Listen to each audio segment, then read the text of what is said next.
So, how do you make yourself valuable to yourself? I was often in a dilemma where I would find myself being in team scenarios, work environments, um, group environments, wanting to be, knowing that I was like the leader of the pack, knowing that I don't care who you toss me into there, I'm gonna be the person that's gonna control the entire thing, because I just had this overarching will of just saying, well, that's me. And that's kind of, everybody has a different scenario. But that was my take when I always got into group scenarios. So now that I've removed myself from working in these environments, because I know, like, I always tell myself, like, yo, let me be around people. I promise you, I'm gonna be number one. But the goal is, when you are in a season of just being by you, how do you make yourself more valuable to yourself? And I was thinking about that. I'm like, man, I gotta make a video about this. I gotta tell people, how can you become more valuable to yourself as a person that loves to be the number one guy? Whether if it was football, whether it was in, any type of activity, I was always wanting to be that number one guy. Not even always. I was made the number one guy because I had faith in myself. So when you are trying to achieve that number one version of yourself, I'm thinking about, how can I become the number one version? How do I make myself valuable? Well, it starts with your habits. All right, so I'm like, okay, it starts with my habits. What do you mean by that? Okay, as a guy, we have to decipher a lot of different codes that are in our lives constantly. We have to decipher, and this isn't just for guys, it's for everybody. You have to decipher the code that unlocks you. So for me, a lot of times I'm like, okay, I go to the gym. I read books, I journal, I do all the things that are necessary. But one thing that I always straight away is this question that I'm presenting to yourself. It's a good question to ask yourself. How do you make yourself more valuable to yourself? Like, scratch off all the necessary. Like, the bare minimum is you're supposed to read, right? The bare minimum is you're supposed to go to the gym, you know.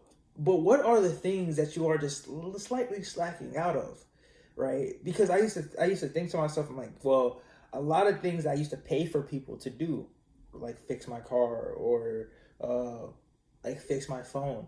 I kind of took, or like cook, like buy food outside.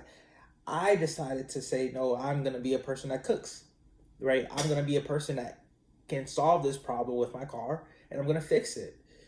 Fixing issues and being problem solvers are integral to your life.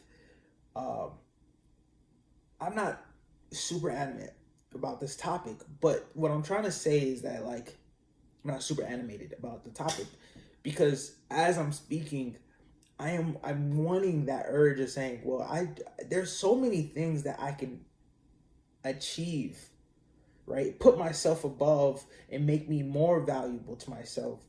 And it's like, having deeper conversations, makes you more valuable. Having deeper stories make you more valuable to yourself. But if you're only alone, how does one person become more valuable to themselves?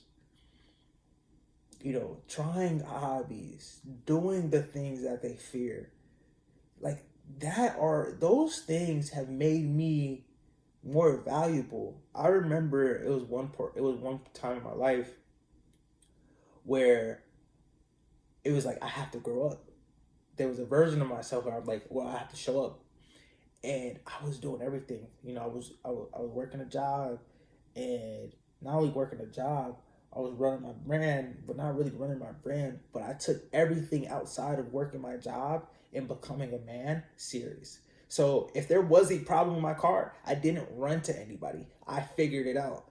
If I had to make a decision about how I'm living in my living space, I figured it out. I said, let me change this. All right, let me go get a storage. I put everything that didn't need to belong in my life away. I started to say, okay, well, I used to have a problem with driving on the expressway. And I was super uncomfortable because nobody taught me how to drive on the expressway. So I said, fuck it. You know what? I'm going to start driving at night. I'm going to start driving to a specific location at night, less cars on the expressway, and being okay driving on the expressway. And I learned from there. And I just became a better learner overall. But those are certain things where it's like a trigger in your mind, where it's like, the more you do hard things, the more valuable you become as a man. And that's probably the answer that I'm like looking for. And I used to do a lot of things in the gym that make me, you would be like, why is he doing that? Like, you are not a gladiator. You are not XYZ. You're a person. You should not be doing these type of exercises. And that just made me more mature. It just made me look at you and be like, you can't do what I can do. You're afraid of doing what I can do. And if only you got over that afraid, you will understand how much value actually comes to you. I remember I ran a marathon, and I was dealing in the midst of that marathon. From a young age, a lot of guys go through this. You deal with like lust, and you have a pornography addiction, right? And I used to think to myself, like, damn, how can I overcome this? And lo and behold, I overcame it, right? All glory be to God. But I remember running a marathon, and I remember feeling so hurt, but so joyous, because I was telling myself, I had no music. I was just listening to myself run for 5 hours. And I remember it got to like the last 30, 20 minutes of me running, and I was telling myself, bro, I'll forgive you for everything that you've done. This is so impactful, because on a regular Wednesday, you decided, you know what, I'm going to run a marathon. That was the hardest shit I've ever done in my life. From a mind perspective, that when I did it, I became a version that I did not know who I can become. I became so valuable to myself that in that moment and after that moment, I receded, because I didn't know who I was going to be. So I stopped going to the gym. I stopped taking care of my body. I barely hit my calories. I was just such and such, because I didn't know who I was. I was so valuable to myself. So the reason I say this is because you hit a point where you're so valuable to yourself that you have to be even more valuable how you think you're more valuable. You have to be so precious to yourself, and to fall into that. Fall into the fact that you are so precious, that you're so valuable to yourself, that nothing can take away from you. And that's the beauty about this question. How much more valuable